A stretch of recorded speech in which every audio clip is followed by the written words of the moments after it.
is Sam Vaughn for Sam Sports Report. On the first drive and 3rd and long, the Chiefs played the Chargers yesterday. On the first drive, a 3rd and long was completed to Kelsey for a huge play. Got it all the way down into the Chargers red zone. Carson Steele would fumble the football the next play, though. And then on the first drive again, where they've allowed all points on all drives this year, that was a touchdown. This time, you've let him score on every drive, on the first drive of every game this year. At the end, it was 10-0, and then 6 punts in a row, 3 by each team. The Chargers had a good punt. The opponent, it felt like it should be 17-0 and 20-0, but that wasn't what it was. The Chiefs would hang around. In fact, they would grab a touchdown. They made it 10-7. On that touchdown, it was a big play by Xavier Worthy, which showed they still had something after Rashee Rice went down with an injury and is likely out for the season. And we've got to talk more about that tomorrow.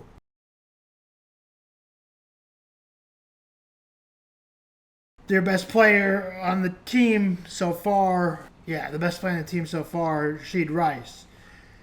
10-7 by halftime. Chiefs tried to tie a long field goal despite went the other way.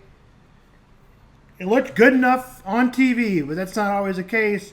He hooked it wide left.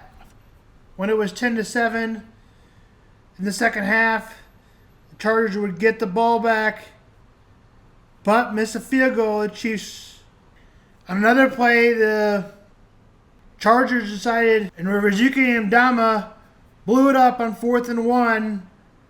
The defense stopped another play.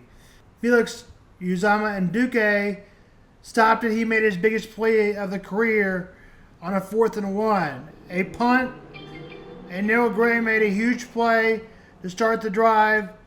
31-yard, which put the Chiefs in business on 1st and goal, and Sam Maje Pirine would finish it off with a touchdown. Helping that was a holding on the defense, which advanced the ball 5 yards. The Chargers couldn't get anything going on 4th and 15. They couldn't go for it, so they punted. The Chiefs would get the ball back, and it was 17-10.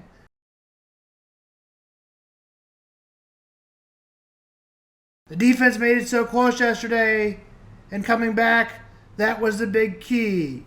Kareem Hunt had over 69 yards in his return. Chiefs 17, Chargers 10. Chargers did not score in the second half. The Browns and Raiders game was not so rad as they lost to the Raiders. I'm not sure who was crappier, but in the crappier bowl, Raiders came out on top, 20-16. The 49ers and Patriots, the Patriots got drilled, 30-13. Jacoby Brissett threw an INT that was returned for a touchdown. Nothing was going for the Patriots offense. The Patriots offense had 216 yards, and the 49ers had out with 431 yards. Jordan Mason was filling the role well. In fact, he had over 100 yards.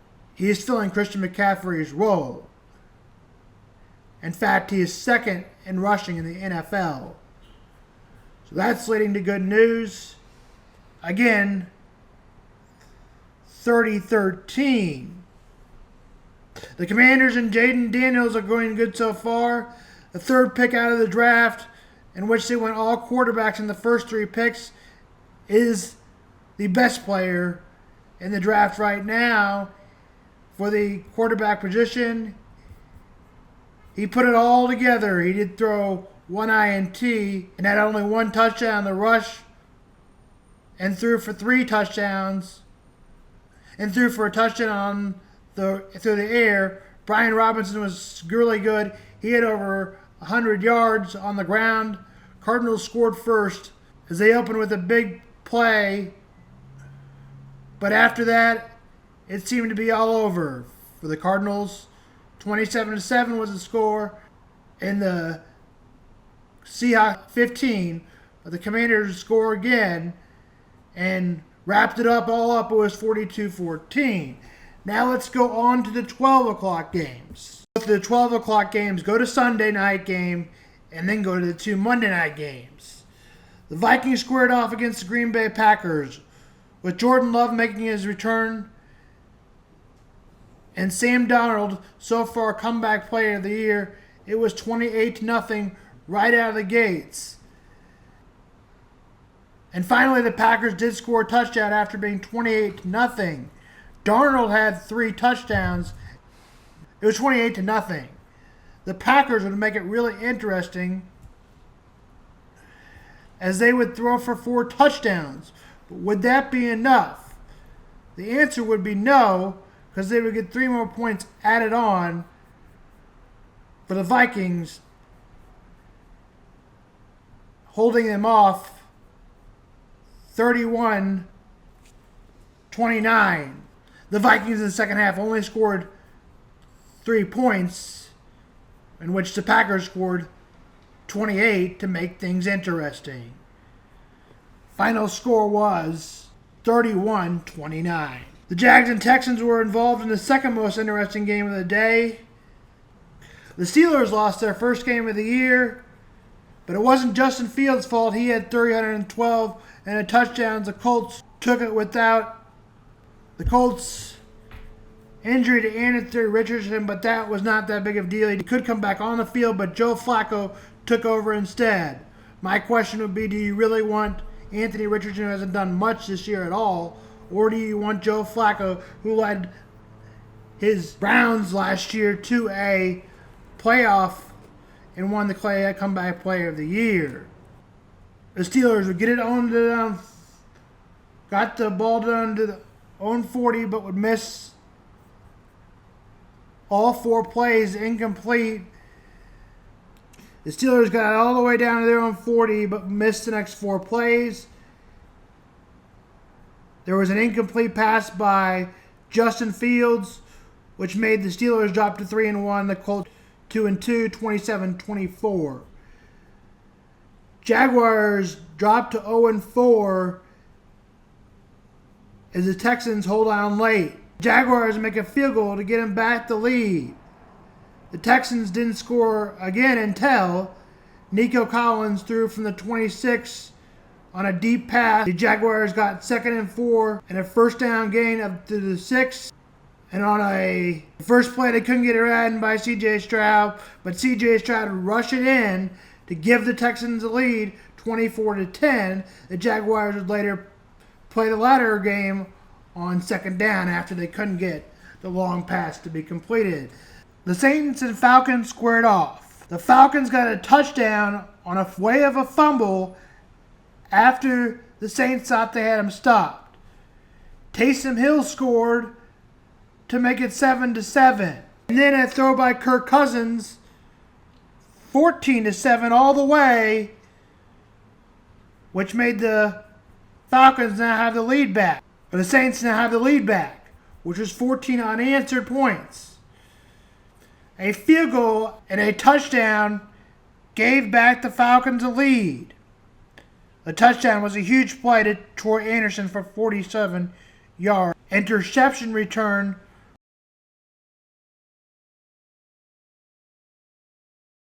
Final score would end up being 26-24. New Orleans scored late, but the Falcons got the field goal to win it. And here's that call.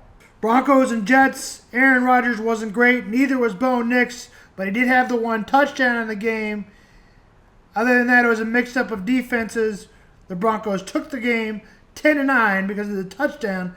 Jets would have 3 field goals, and that was it. The Broncos are 2-2, and the Jets are 2-2. The Buccaneers and Baker Mayfield were on yesterday as he had 2 touchdowns. Bruce Irving also got involved in the game, but Baker Mayfield outplayed Jalen Hurts, in case you wouldn't think that would happen. But the Buccaneers spanked the Eagles as they fall to 2-2, and the Buccaneers are 3-1 as they win 33-16. The Eagles slightly came out with a victory over the Saints last week, which has kept their record at just 2-2 instead of 1-3. The Bengals beat the worst team in the league, the Panthers, 34-14. Andy Dalton looked okay again, looked better than Bryce Young, but it still wasn't good enough as the Bengals got their first win, 34-24. The Bears beat the Rams, 24-18. The first two were way of field goals by the Rams, but the Bears did finally put points on the board with 5:42 to go in the second quarter. A Rams missed field goal on 43 yards led to a Bears make field goal 10-6 at the half. Rams would make it 10-9, but touchdown to make it 17 points on a grueling 12-play drive in the end zone to DJ Moore would make it a touchdown, a 9-yard play that would make it 24-18. At one time, the Rams led 17-14. In a Sunday night game, Lamar Jackson was really good, and Josh Allen was not so much. 180 yards for Josh Allen, but Lamar Jackson was much better. He threw for 156, 2 touchdowns. He also had a rushing touchdown, and Derrick Henry had 199 yards, and Justice Hill was good too. He is the backup running back. He had 6 for 78 through the air, 1 touchdown, and that all added up to over 295 yards by the back. Even Mitchell Trubisky got in the game. It was so bad for Josh Allen. It was a blowout, and man, does Mitchell Trubisky need a new quarterback? Joanna man. Here's that, Kevin.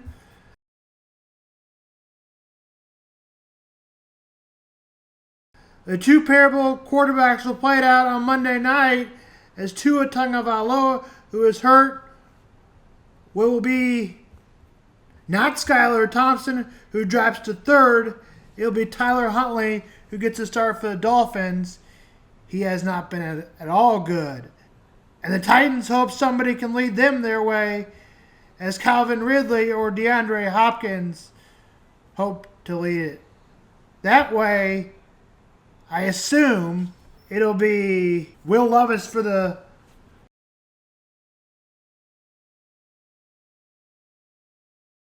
Titans.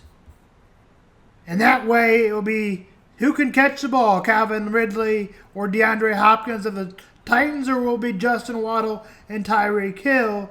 I think you lean on Tyreek Hill and Justin Waddle, which is why they're favored. Kick is at 6:30. Dolphins the host. The other Monday night game would be a good one as the Seahawks are undefeated and traveling to Detroit. Lions are 2-1, who made it to the NFC Championship last year. The Seahawks are 3-0. Quarterback Geno Smith has been good again for the second year for 2 out of the last 3 years. Jared Goff is off to a rough start, and he hopes to get it back going, and I think he probably will. He has been just good enough to get it done so far for the 2 wins. Jamison Williams has been really good for the Lions, but also has Armaine St. Brown, needs to be good as well. Sam Laporta, tight end, Adrian Hitchin will look for good play as he is second in the Defensive Player of the Year so far. For the Seahawks, other than the quarterback, it'll be G.J. Metcalf, who receivers, he leads them with 2 games over 100 yards this season. The Dolphins beat the Patriots last week. The Lions won their first game in OT 26-20. Last week, the Buccaneers were able to keep the Lions. In week 2, the Lions were able to keep the Buccaneers tame as Baker Mayfield outperformed Jared Goff 20-16, and last week the Lions beat the Cardinals 20-13, which the Seahawks are 3-0 and the Lions are 2-1. Game time is at 7:15. For the Seahawks on defense, watch out for linebacker Tyler Hodson and Devin Weatherspoon. And for the receiver, we should watch out for DJ Metcalf. Again, game time is at 7:15. Detroit is favored by 4. ABC, Lions the host. And now on to baseball explanation. And tomorrow we'll talk about the Royals and baseball and all. This is Sam Vaughn for Sam Sports Report.